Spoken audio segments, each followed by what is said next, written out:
Episode 3.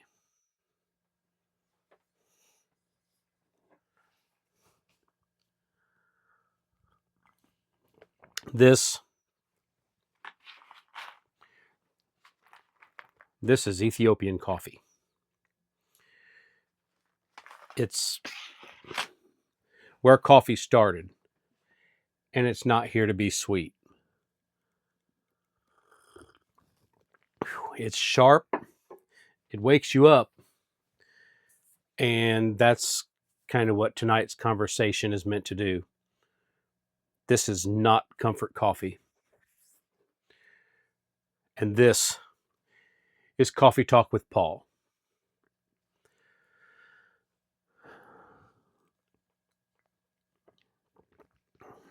We're kind of going to be precise about trauma. And people tend to talk about trauma like it's a moment, but it's not. Trauma is what happens after the moment. It's what your body learns. It's what your nervous system locks onto. And it's the rules your brain writes to keep you alive.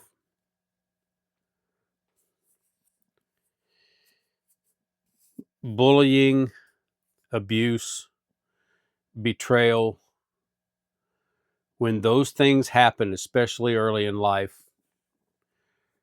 your system doesn't ask if it's fair. It adapts. And just like this coffee is straight black coffee, there's no sugar coating on this. So here's the part that people don't like hearing. Trauma doesn't just hurt you, it trains you. It trains you to stay quiet, to stay alert, to stay small. It trains you to read a room constantly. And it also trains you to shut feelings down or keep them on a leash.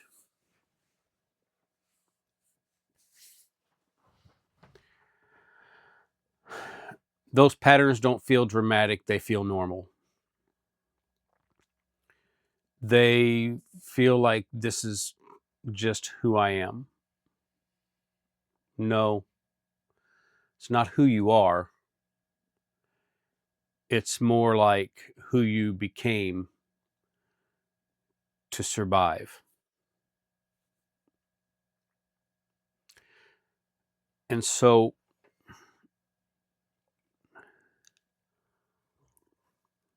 I'm going to talk about this coffee. Ethiopian coffee doesn't hide what it is. If you drown it in sugar or coat it with cream, you're going to miss the point.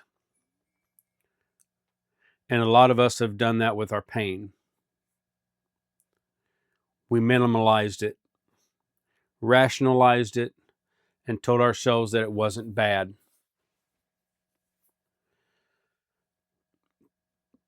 I'm just going to tell you right now, untreated pain doesn't disappear. It just finds other ways to speak.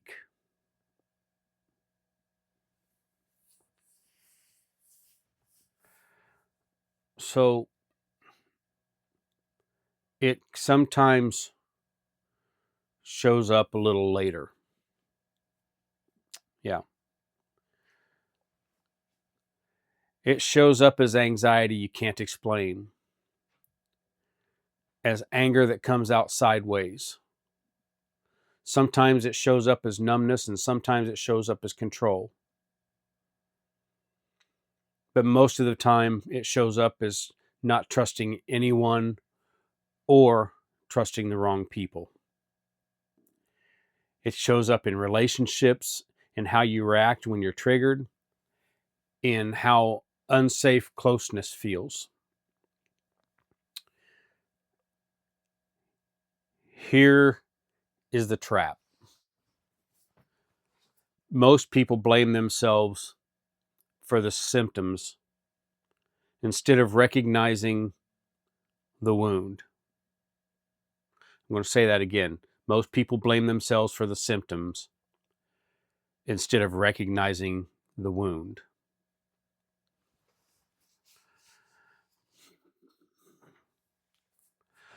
I'm not talking about this from a distance. I've been bullied and I've been abused. And I've also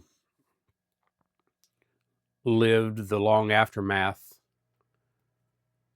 the part that no one prepares you for.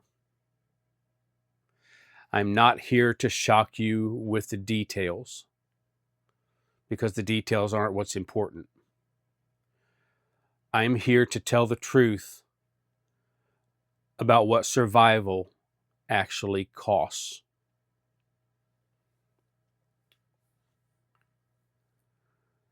This channel isn't about wallowing in trauma. And it's also not about pretending that healing is quick or pretty. We're going to talk about how trauma shapes us and why survival patterns linger, because they do. We're also going to talk about how awareness is the first real step toward change. Not with slogans, but with honesty.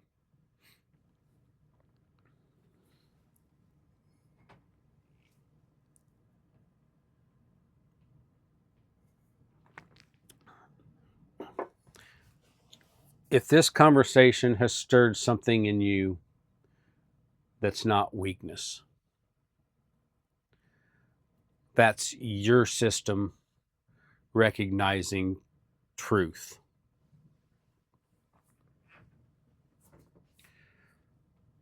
So look, take care of yourself tonight.